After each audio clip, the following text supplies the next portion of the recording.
Curve sua cabeça, ore um pouco por você nesse momento agora.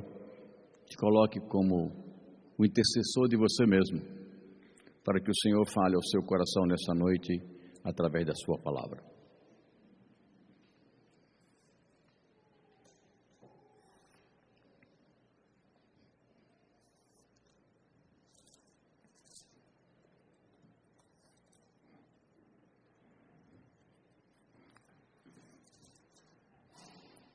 Senhor Deus, ser bondoso para conosco nesta noite.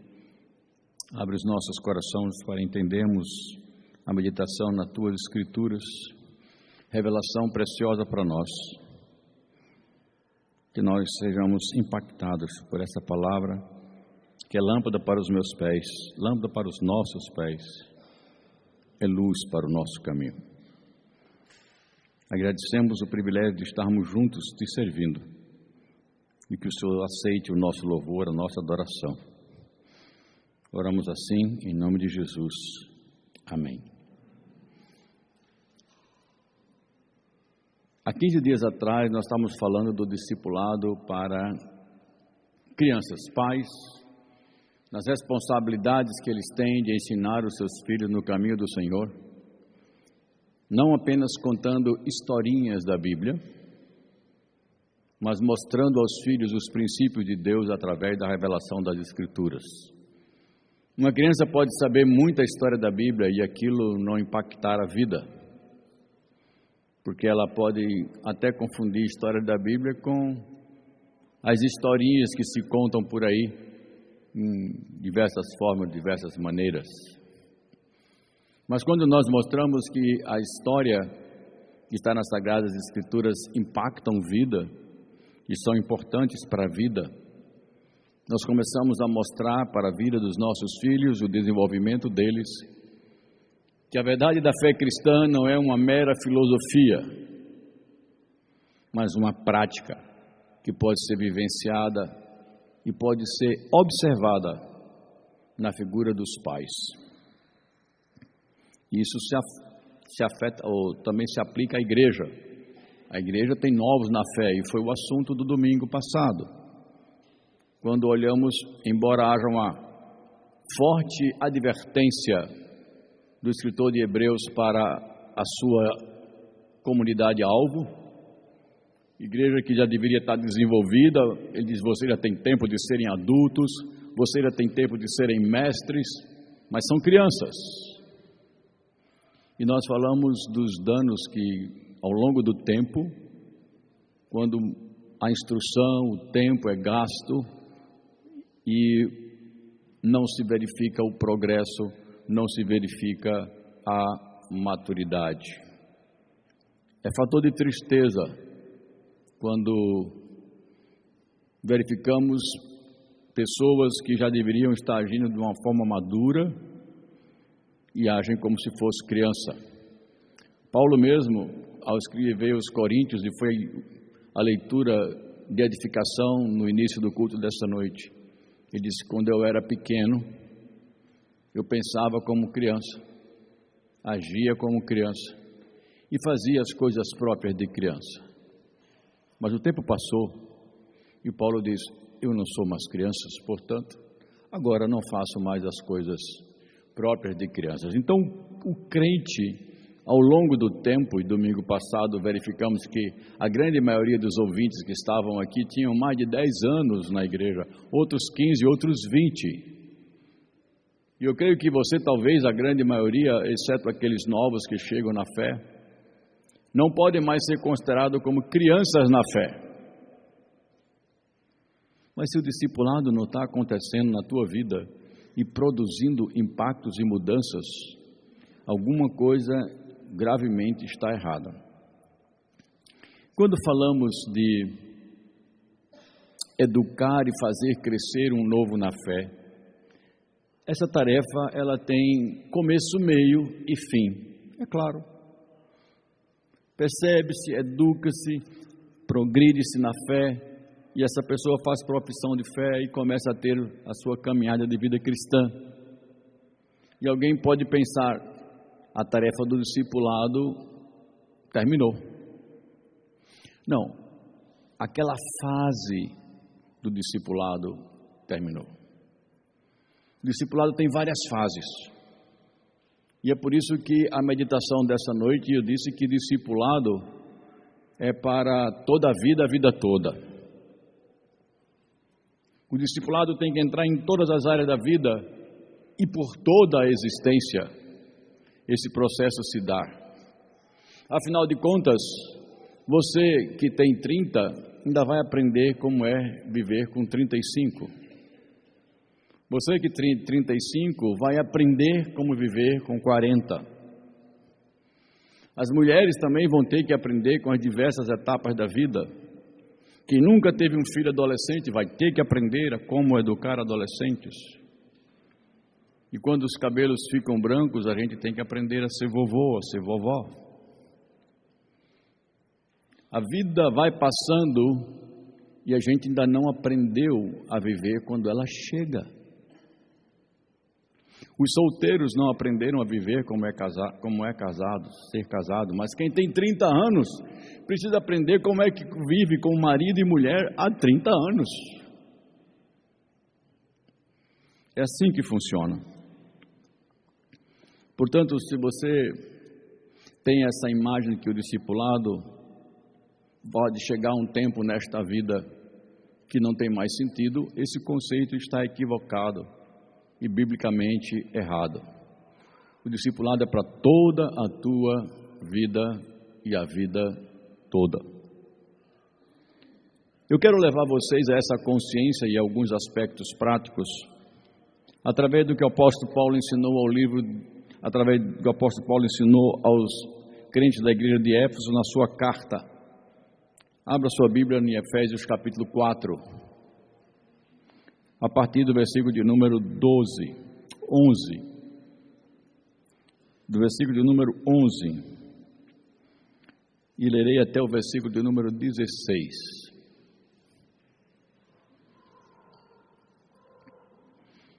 Vou pedir um exercício para vocês. À medida que eu estiver lendo, procure identificar quem é o centro dessa leitura. Quem é o destaque central?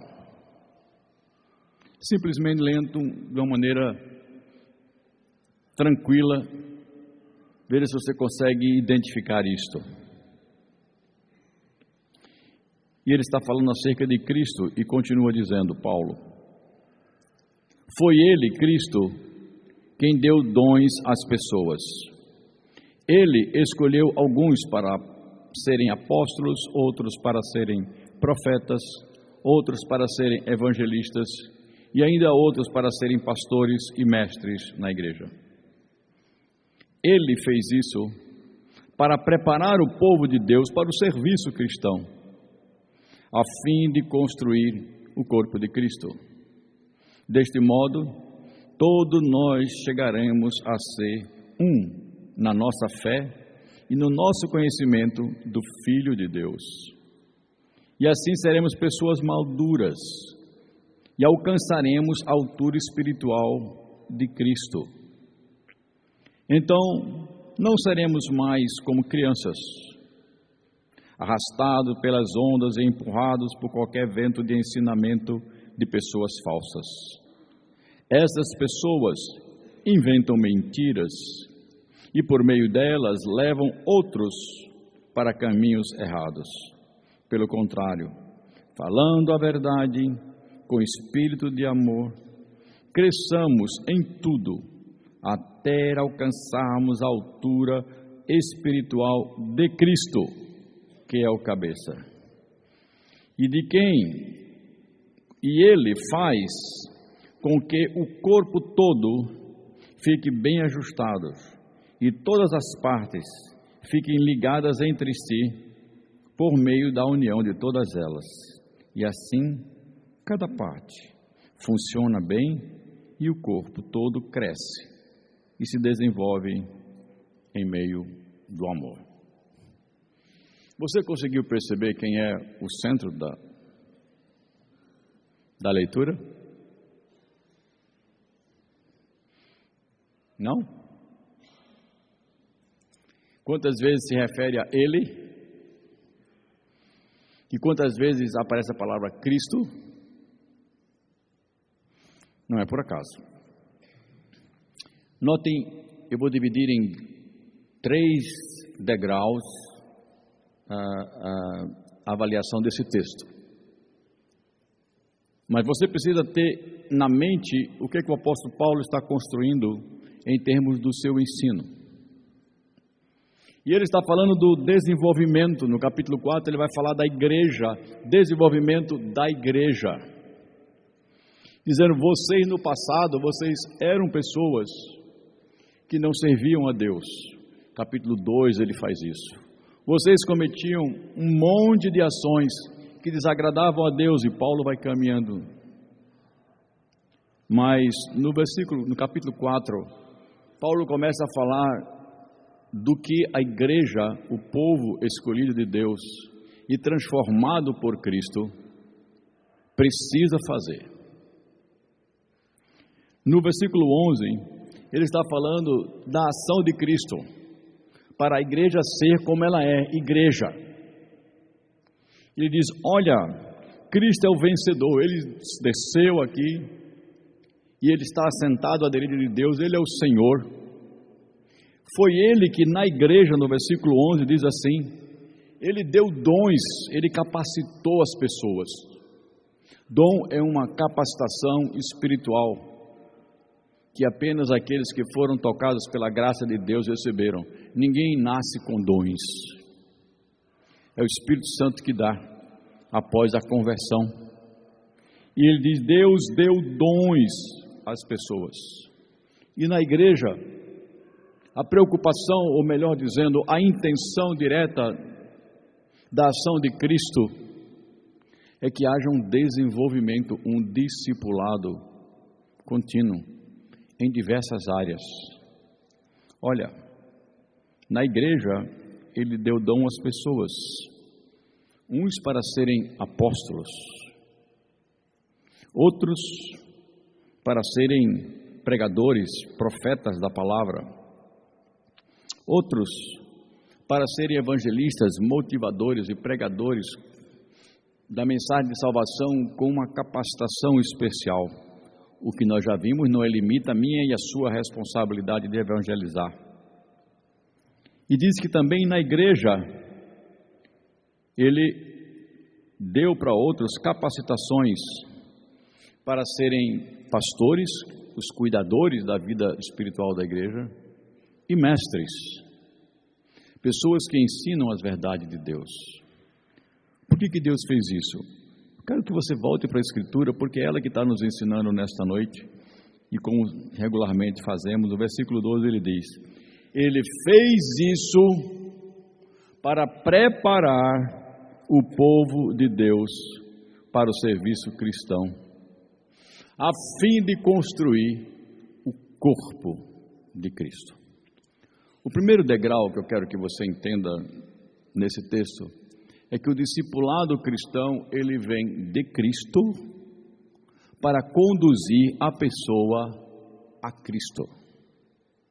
Não é para ser um crente presbiteriano, não é para ser um crente batista ou de qualquer uma outra denominação. O propósito do povo de Deus no mundo não é fazer uma denominação crescer, não é. O propósito de Deus no mundo é fazer o reino de Deus crescer. E aí, como crentes presbiterianos, nós fazemos isso através da nossa opção de igreja presbiteriana, que busca ser uma comunidade fiel às Escrituras, razão pela qual opto por servir a Deus através dela. Fidelidade às Escrituras. E assim, queridos irmãos, quando entendemos que a proposta tem o seu início em Cristo e o seu ponto de chegada em Cristo, de imediato eu preciso destruir e não aceitar a ideia de que o discipulado é algo temporário, até que nós cheguemos à altura de Cristo. Eu não preciso nem pedir para você se manifestar. Se eu vou perguntar para você, você acha que já chegou a ser 80% do que Cristo foi? Estou falando em 100 não, estou dando 80. 20% de desconto, nem cartão de crédito dá isso, pagamento à vista. 80. Meus irmãos, quando eu olho para Cristo, meu percentual está mais baixo. Está bem mais baixo. Tem muita área da minha vida que precisa melhorar. E eu creio que se você for sincero com Deus, você vai dizer a mesma coisa. Costumo dizer que o crente, quando se compara com Cristo, é um inconformado. Porque ele não está conforme a imagem de Jesus que ele foi criado e deveria ser. E a nossa dificuldade nessa vida cristã, quando não entendemos que o discipulado começa de Cristo e vai para Cristo, é que nós nos beneficiamos com as bênçãos de Cristo e nos esquecemos de nos moldar para Ele. Deixa-me ser bem prático. Eu creio que vocês e nós, podemos dizer assim, temos sido bastante beneficiados dentro da rede social, não só do Brasil, mas do mundo. Tenho visto algumas produções de caráter indiano e de caráter africano. Filmes produzidos pela mídia internacional, que não é documentário, são filmes. Mas não tem como não mostrar a realidade que está dentro do país. E eu comento com a minha esposa, olha a miséria. E quando vamos para algum lugar na África, eu digo, como é que pode se viver assim? E parece que é o comum. Lembrando que só na Índia existe mais de 1 bilhão de pessoas vivendo nessa situação. Conversava com uma pessoa que conhecia bem o mercado chinês. Pastor, em muitos lugares da China, as pessoas simplesmente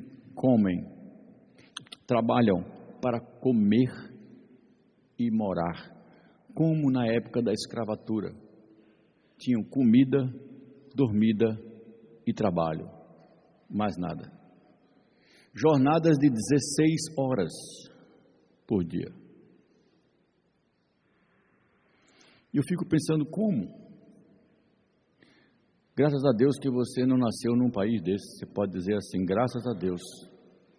Graças a Deus que você nesta noite está com uma camisa bonita, bem vestido, não está com frio. Veja o perfil socioeconômico de cada um de nós nesta noite. E a Bíblia diz, toda boa dádiva, todo presente que você tem nesta vida, tudo que é bom nesta vida, vem de Deus. Presente de Deus, nós recebemos isso. Mas a tendência quando nós recebemos essas questões materiais, é nos desconectarmos da necessidade de crescermos espiritualmente. Esquecemos que essas coisas não estão vindo para eu dar ou para você dar a sua atenção a elas. É um presente de Deus? É sim. Mas Deus está nos ensinando com essas coisas, que até as coisas que nós recebemos são para Cristo. Vêm dele e vão para ele. Davi escreveu dizendo, Senhor, daquilo que é teu, nós te damos. Mas como nós somos levados a usar este pronome na primeira pessoa, não é mesmo? Meu. É meu. É para mim. Sempre somos levados para essa perspectiva. E por causa dessa tentação, nós muitas vezes não conectamos o propósito da nossa vida. Viemos de Cristo, somos de Cristo e devemos nos moldar para Cristo. Esse é o primeiro patamar, irmãos, do discipulado. Você precisa entender que a nossa caminhada como crentes neste mundo tem a figura de Cristo como modelo lá. Que Paulo diz, eu não cheguei lá, estava no final da vida. Isso, olha, eu cumpri a carreira, eu guardei minha fé, eu fiz o meu ministério, trago no corpo as marcas de Cristo, mas ele diz, mas ainda não cheguei onde eu devia chegar. E ele diz, prossigo para o alvo da soberana vocação. E qual é o nosso chamado? Vocação, chamado, é ser como Cristo. De Cristo, pertencendo a Cristo, nos moldando para ser como Cristo. Esse é o primeiro degrau. Há um segundo degrau, que o apóstolo Paulo claramente coloca nas Escrituras, que é a realidade que o discipulado ocorre ou precisa ocorrer num meio coletivo em direção a Cristo. Não estou dizendo que o crescimento pessoal não é necessário. Eu estou dizendo que essa ideia de eu ser igreja não é de Deus. Essa ideia de eu não precisar da igreja não é de Deus. Essa ideia de não me sentir parte de uma comunidade não é de Deus. Mas também não quero advogar a ideia aqui que se tiver 100 pessoas é de Deus, e se tiverem 10 não é de Deus.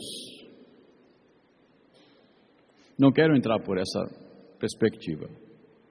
Mas você não vai conseguir ser crente sozinho. O modelo bíblico é preciosíssimo. Ele é muito bom. E ele diz que o foco precisa ser nessa coletividade. Olha o versículo 13 da sua Bíblia. Preste atenção. Tente ver coletividade aqui. Versículo 13. Veja bem. O texto diz assim no versículo: deste modo, todos nós chegaremos a ser um na nossa fé e no nosso conhecimento do Filho de Deus. E assim, seremos pessoas maduras e alcançaremos a altura espiritual de Cristo. Notou coletividade? Qual é o tempo, ou qual é a pessoa verbal de todas essas propostas que estão aí? A primeira pessoa do plural. Nós. Ele fez essas coisas, Deus nos chamou para ser igreja, para que deste modo, ao caminharmos para ser como Cristo, nós vamos ter a mesma fé. Nós chegaremos ao conhecimento do Filho de Deus. Nós seremos pessoas maduras. Nós alcançaremos a altura espiritual de Cristo. Eu creio que esse segundo degrau diz respeito à ideia do aprender e ensinar e aprender. Quem ensina, aprende.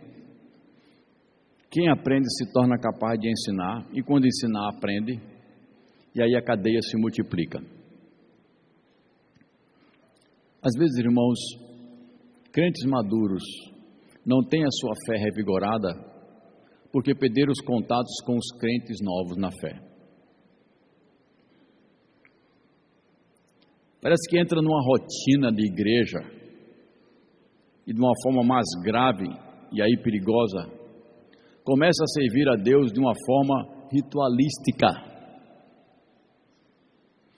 E por causa dessa visão mais individualizada e que de certa forma estamos sendo influenciados pelo impacto das exigências urbanas, onde a privacidade é fator de segurança. Nós não queremos muito amigos do lado de fora. Nós não queremos que as pessoas nos conheçam. Se alguém se aproxima de mim, a minha tendência lá fora é me proteger. Eu não sei quem é aquela pessoa. E quanto maior uma igreja for, quer queira, quer não, consciente ou não, parte disso começa também a ser trazido para uma comunidade que é um corpo e que não deveria ser assim. Imagina, irmãos, o olho olhar para um braço, uma mão, dizer: quem é você? O que é que está fazendo aí? Me veio à mente agora uma enfermidade bastante difícil, que tem o nome lupus, significa lobo. É quando o seu corpo, a estrutura de defesa do seu corpo, passa a não reconhecer órgãos do seu corpo e a vê-los como instrumento estranho e começar a atacar um órgão que é seu, como se tivesse sido transplantado, como se não fosse o seu, e destruindo você mesmo a partir de você mesmo, por não reconhecer que aquilo é você. O apóstolo Paulo está dizendo: irmãos, igreja não é assim. Igreja é uma coletividade. E essa coletividade, essa busca de crescer em discipulado, ele diz, é preciso que haja mútua cooperação. E Paulo introduz aqui de uma maneira magistral, com uma linguagem muito agradável, a perspectiva do uns aos outros. Numa linguagem bem comum, é a postura de uma mão lava a outra. O pé serve o corpo. O olho serve o todo. E tem coisas que estão dentro do corpo que nós não vemos e que servem também o corpo. Você só vê o suco gástrico quando vomita. Mas todo dia você está fabricando, produzindo e usando aquilo para o seu corpo ser como você é.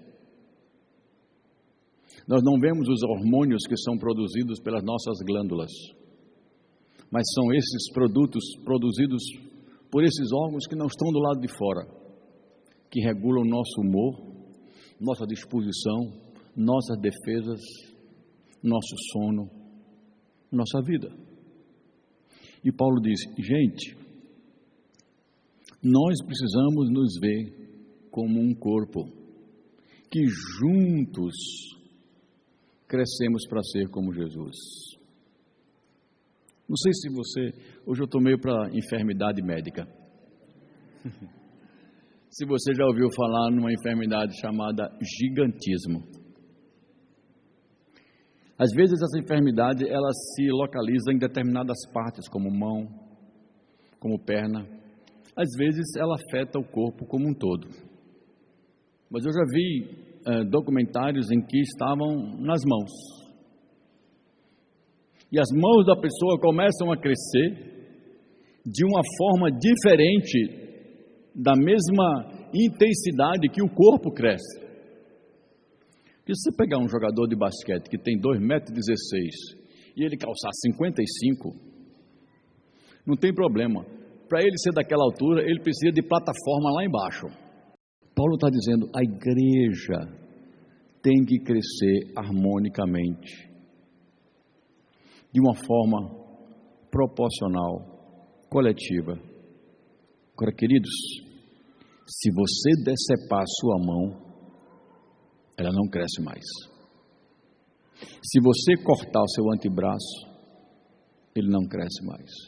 Se você cortar todo o braço, ele não cresce mais. É preciso estar no corpo. E é isso que Paulo está dizendo, você pode até crescer individualmente, mas se você não cresce de uma maneira coletiva em direção a Cristo, cada parte fazendo a sua contribuição, vai ser vou usar uma palavra forte, anomalia dentro da igreja. Essa mão tem 63 anos, essa tem 63. Elas devem estar habilitadas de igual forma, tamanho da mesma maneira, as rugas e problemas devem estar numa e noutra. Agora imagina que a minha mão direita fosse feito caranguejo de maré, 3 vezes o tamanho da outra patinha. Fica um negócio esquisito, não dá para comer, não dá para pegar garfo, não dá para fazer nada. E fatalmente eu seria conhecido o pastor da mão grande, porque é anomalia. E Paulo está dizendo, ter um crente de 10 anos na fé, que é capaz de pregar, que é capaz de ensinar, que é capaz de ensinar, e é capaz de orientar outros, e ter outro na igreja de 10 anos da fé, que não é capaz de nada disso, isso é ruim. Isso causa constrangimento. Por isso a ênfase, nós. Mas isso só vai acontecer quando você sair da sua individualidade, da sua caixinha de sapato, da sua conchinha de proteção pessoal, e perceber que quando a igreja se reúne em comunidade, eu tenho responsabilidade uns com os outros. A família do outro também é minha responsabilidade. Mas, como eu disse, a privacidade e o desconhecimento, convivemos com isso todo dia. Então você acha muito confortável vir a essa igreja, não conhecer 70, 80, 90% das pessoas da igreja e voltar para casa satisfeito porque veio para a igreja. Tem muita gente aqui nessa noite assim. Vem desconhecido, volta desconhecido e satisfeito porque veio para a igreja. Isso é que eu chamo de ritualismo. Igreja é corpo de Cristo. Você precisa ser conhecido como membro da igreja. Você precisa ser tratado como membro da igreja. Quando um membro sofre, o que é que ele faz? Ele geralmente fica calado. Irmãos, no nosso corpo não é assim. Quando um dente dói, todo o corpo sabe. Quando você chuta uma pedra e estava de sandália, todo o corpo sabe. Se está cortando a unha, a mão escapuliu, cortou o dedo mindinho, um pedacinho, todo o corpo faz, ai, todo mundo fala, que é isso? Todo o corpo grita. Mas sabe por quê? Estou entrando agora no meu 3º degrau. Sabe quando isso acontece? Quando há uma unidade, uma harmonia, um discipulado harmônico na igreja, sob o governo de Cristo, que é o cabeça. Nós só sabemos que uma parte do corpo passou a doer se aquela parte estiver ligada com a cabeça, e se eu também estiver ligado com a cabeça. Se eu for parte fora do corpo e a minha conexão com Deus não está legal, eu não vou saber. Deixe-me compartilhar com os irmãos algo bem pessoal. Uma das grandes dificuldades que eu tive depois do acidente de carro, lá em Cuiabá, no ano de 1988, foi descobrir que dessa parte para baixo, eu não tenho mais sensibilidade alguma. Eu já fiz cirurgia sem anestesia, de abdômen aberto. Não sinto. Se você cortar um dedo do meu pé, eu não sinto. E o que eu percebia é que a minha cabeça ao longo do tempo nunca esteve preocupada com outras partes do corpo, porque essas partes, em contato com ela, já dizia o que precisava. Mas agora, eu como ser humano, a minha mente começou a trabalhar dobrado, triplicado, quadruplicado, quintuplicado, para que o olho comece a perceber o que é que está acontecendo sem estar sentindo, para ver se não tem alguma coisa encostando, para olhar se não tem algo quente, porque vai queimar. E eu já tive queimadura. O ano passado, eu estava com a minha família, estava assando milho. Um milho saiu do fogareiro. Eu disse: está muito quente. Eu estava com a calça jeans e eu vi o milho muito quente, eu botei na coxa. E ele esfriou, eu peguei, comi o milho e depois eu fui deitar.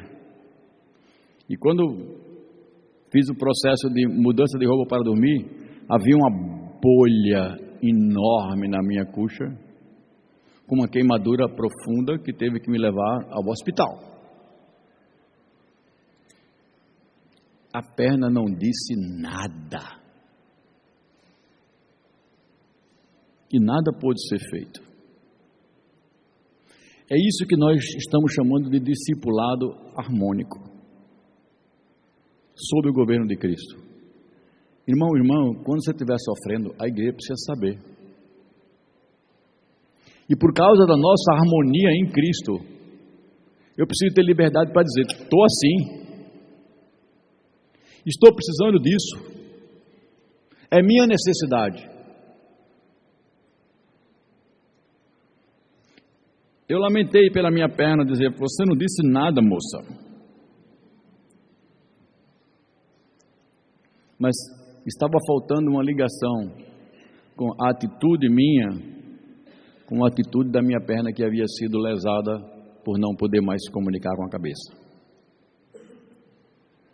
Paulo está dizendo: olha, irmãos, a igreja é um corpo, e a figura é muito agradável e bonita, porque ele diz: é Cristo que faz com que o corpo todo fique bem ajustados e as suas partes ligadas entre si por meio da união de todas elas. Cristo produzindo este conhecer e prosseguir em conhecer como igreja, coletivamente, crescendo juntos, eu ajudando você na sua deficiência, você me ajudando nas minhas deficiências, e junto como igreja, suportando-nos uns aos outros em amor. E ele diz isso aqui, Paulo, essa palavra de Gálatas, mas Paulo fala isso aqui em Efésios, dizendo assim: cada um funcione bem e cresça. Eu quero destacar algo, uma ação ativa de Deus, um aspecto de uma ação passiva nossa, mas uma ordem também para uma ação ativa nossa. Essa unidade do corpo de Deus não é você que produz, não. Essa unidade quem produz é o Espírito Santo, pela graça de Cristo na igreja. Nós somos um em Cristo, pelo Espírito Santo de Deus. Já conversamos sobre isso quando pregamos sobre comunhão. Nós nos unimos por causa de Cristo. Somos muito diferentes em muitas coisas, mas em Cristo nós somos um. E isso é a igreja. Nesse aspecto nós somos passivos. É Deus que efetua essas coisas em nós, nos levando a ter capacidade de amar, perdoar, reconsiderar, andar mais 1 quilômetro, de tolerância com o problema de alguém, por amor a Cristo. E por amor a Cristo, o mesmo Cristo me enche de mais amor, para que eu possa amar o meu irmão, mesmo em situação difícil. Sem Cristo isso não é possível. Nesse aspecto você é passivo. Mas, chegando ao fecho da meditação dessa noite, o versículo de número 16, a sua parte, diz assim: que Cristo faz isso ligando, e na segunda parte do capítulo 4, versículo 16, ele diz assim: e assim, cada parte funciona bem, e o corpo todo cresce e se desenvolve em amor. Parte funcionando bem. Vou fazer uma ligação agora de Cristo para Cristo. Cristo é que deu dons, isso nos faz pessoas com capacidade de servir de uma forma diferente. Cristo nos habilitou de maneira diferente para sermos conforme a imagem do seu Filho. Mas é esperado desses a quem Deus habilitou que ele funcione. E esse processo de funcionamento um com o outro dentro da igreja é discipulado. Eu aprendo, ensino, aprendo. Aprendo ensinando e ensino aprendendo. As coisas caminham para e passo. E eu acho muito interessante esse modelo, porque nessa fase do governo de Cristo, é interessante notarmos aquilo que vemos batendo na tecla. Não é aceitável que ao longo do tempo o crente continue criança na fé. É inaceitável que há tempo que já poderia estar comendo alimento sólido, ele ainda está com papinha e leitinho na mamadeira. É inaceitável. É inaceitável que coisas simples na fé estejam voltando a ser necessário na vida de pessoas que já deveriam estar ajudando outros novos na fé. Hoje eu estou falando sobre como nós conseguimos isso. Primeiro, entenda que a sua proposta de vida cristã veio de Deus, depende de Deus, e o teu alvo é Cristo. Nunca esteja satisfeito com você mesmo nesta vida. Nunca pare de buscar aprendizado. Nunca diga: isso eu já ouvi, preciso disso não, isso não é para mim não. Nunca diga isso. A palavra de Deus é sempre eficaz e sempre trará alguma coisa preciosa para você. Nunca se julgue bom demais para ouvir e crescer na graça de Jesus, de Cristo, mantendo-se em Cristo, buscando pautar minha vida para Cristo. Entenda que Deus criou uma coletividade para que este processo se desenvolva. Essa coletividade chama-se Igreja de Deus. O discipulado se dá em comunidade, com pessoas que já têm condições de ajudar outras, com pessoas que são ajudadas umas pelas outras. E não pense que, como eu disse, líderes são pessoas que não precisam de ajuda. Errado. Eles precisam de ajuda, são homens, são mulheres frágeis, que sentem, choram, passam por dificuldades e precisam também de apoio. Igreja é essa comunidade do crescimento um com o outro, harmônico e adequado. E por fim, queridos, entendermos que essa estrutura de capacitação diversa que o Espírito deu de uma maneira diferente, eu e você precisamos, primeiro, estarmos ligados diretamente com Cristo. Cada pedacinho do teu corpo responde à tua cabeça, consciente ou inconsciente. Uma parte do nosso cérebro que trabalha sem você mandar fazer nada, chamado sistema nervoso autônomo. Ele controla um bocado de coisa, batimento do seu coração. Quando você dorme, ele assume o piloto automático. Quando você acorda, ele dá para você. E você não diz assim: acordei, me dá a respiração aí. Você não faz isso. De repente você está num lugar e fala assim: que fome. Não é você. É esse sisteminha que Deus criou lá dentro, diz assim: está faltando alimento, providencia. Cachorro quente não, batata frita não, Coca-Cola nem pensar. Mas o crente peca e vai nessa. Você sabe do que eu estou falando. Fechei o parênteses. Queridas, essa ligação direta com Cristo vai me fazer perceber que toda instrução que Deus der para mim tem um objetivo para o corpo. Eu cumpro minha função para que o corpo vá bem. Eu cumpro aquilo que a cabeça me pede para fazer, Cristo, para que o corpo vá bem. E é nesse aspecto que o discipulado acontece, nessa submissão ao governo de Cristo, agindo um para com os outros. Deixe-me fazer uma palavra final de alerta, porque Paulo fala que tem pessoas seguindo ensinamentos errôneos, equivocados. Há uma tendência muito forte dentro do meio evangélico, não tão forte dentro do meio presbiteriano, mas já vi isso em alguns lugares, de pessoas quererem assumir o papel da cabeça na vida de outra pessoa.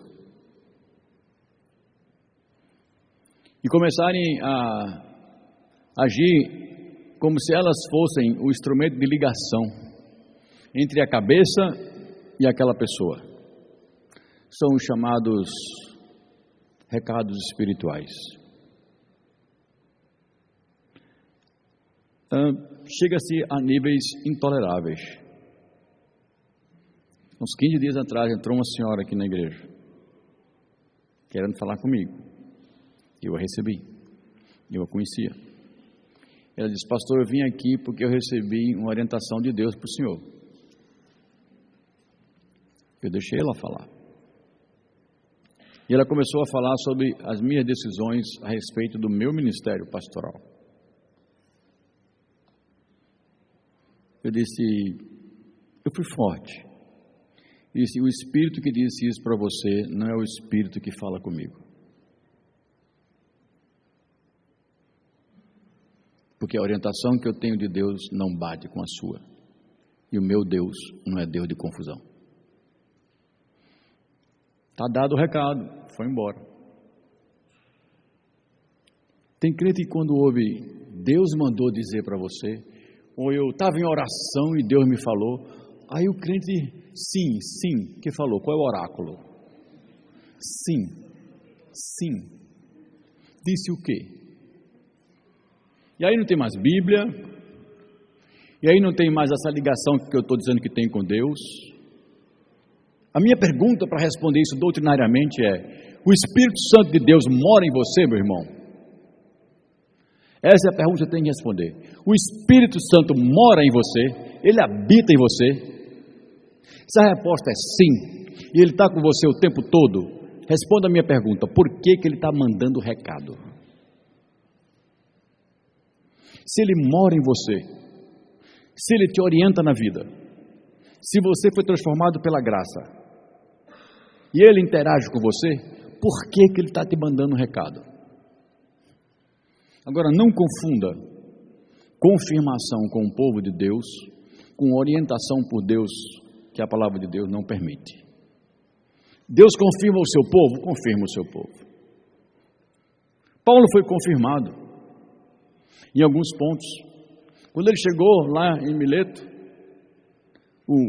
havia ali um homem de Deus que puxou o cinto, amarrou as mãos de Paulo e disse: assim fará com você se você for para Jerusalém.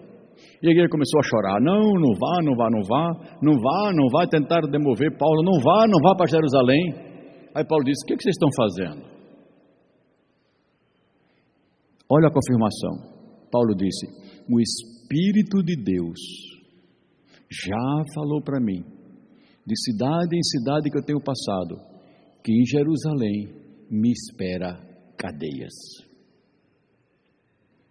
Eu sei, Ágabo não estava mentindo não, mas a maneira como a igreja interpretou foi errada. E Paulo disse: Deus já disse que me quer em Jerusalém para honrar o nome dele lá. E eu sei que eu vou ser preso lá. Nisso, você tem a confirmação na igreja de algo que Deus já deu para você. Veja esses irmãos presbíteros, candidatos ao diaconato também aqui, candidato ao presbiterato e diaconato. Se você disser para um deles assim, você não é presbítero não, ele vai dizer, não é isso que Deus disse para mim. Mas cabe à igreja reconhecer isso, confirmar. Mas o chamado é deles. Então a vida cristã tem essa linha direta, você não tem ninguém no meio, você não tem sacerdote, isso foi rompido. A sua linha direta agora é você, Cristo. Mas você precisa de igreja para crescer com isso, de orientação para como fazer isso. Nunca aceite que alguém assuma o lugar do Espírito Santo na sua vida e nunca seja uma pessoa que intenta fazer a obra do Espírito na vida de outra pessoa. Esse é o princípio bíblico. Porque todo membro, como diz aqui, bem ajustado, está ligado à cabeça. Pergunte a Deus. Peça a orientação do Espírito Santo. Discipulado é crescimento na fé. Olha a infantilidade na fé. Eu estou reservando algumas coisas no final de propósito. Crente querendo saber a vontade de Deus.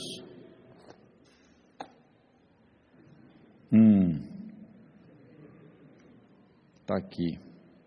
A resposta será, veja,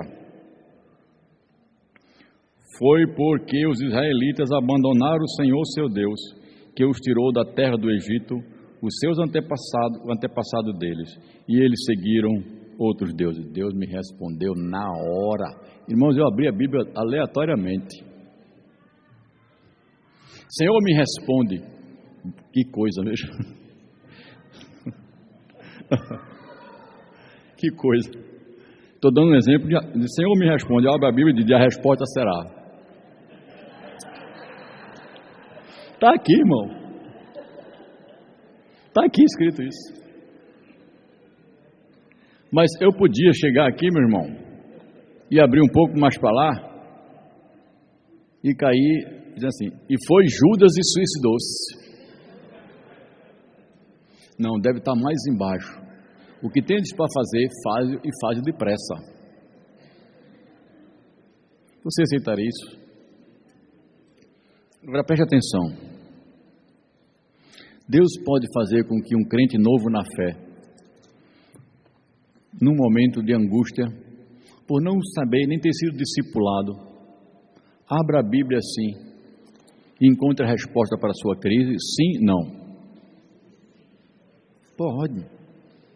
A Bíblia não é livro mágico não, mas Papai do céu é Pai. Ele entende a minha necessidade. Mas isso não é coisa de gente madura na fé. Examine as Escrituras, porque vocês julgam nela ter o poder de Deus. Eu preciso crescer para não ser como criança na fé. Agora imagine um homem, uma mulher de 15 anos na igreja, buscando orientação. Vai aí, consulta a Deus para mim aí, vê o que Ele quer. Como? Deixa eu ver aqui, abrir a Bíblia. Bota o dedo. Isso pessoas já deviam estar maduras e não estão, e Paulo diz, cuidado. Beba da igreja. Você veio de Cristo para estar em Cristo, voltar para Cristo. Seu crescimento está na sua união com essa igreja. Creia nisso. Peça isso, se envolva isso, deseje o leite, cresça, amadureça, crescendo, ajude outros. E lembre-se que isso acontece, essa coletividade de ação, não é pelo que dá na minha cabeça.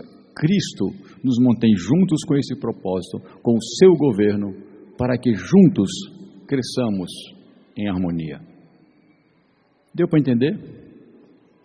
Portanto, qual é a nossa conclusão? Discipulado é para toda a vida toda. Enquanto eu estiver nesse mundo aqui, eu preciso aprender e prosseguir em conhecer cada vez mais a Deus. Curve sua cabeça. Agradeça pela palavra de Deus, medite no seu coração. E você pode fazer algumas perguntas para você mesmo. Como eu estou crescendo espiritualmente e de que forma o meu crescimento espiritual tem ajudado a minha igreja? Como eu estou crescendo espiritualmente ano a ano e o que este crescimento tem ajudado a minha igreja?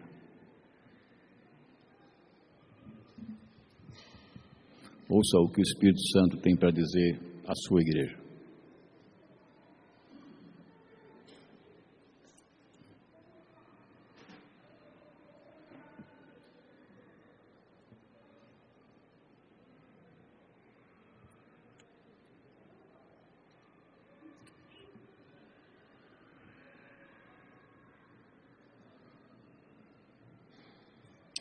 Obrigado, Jesus, pela tua palavra lida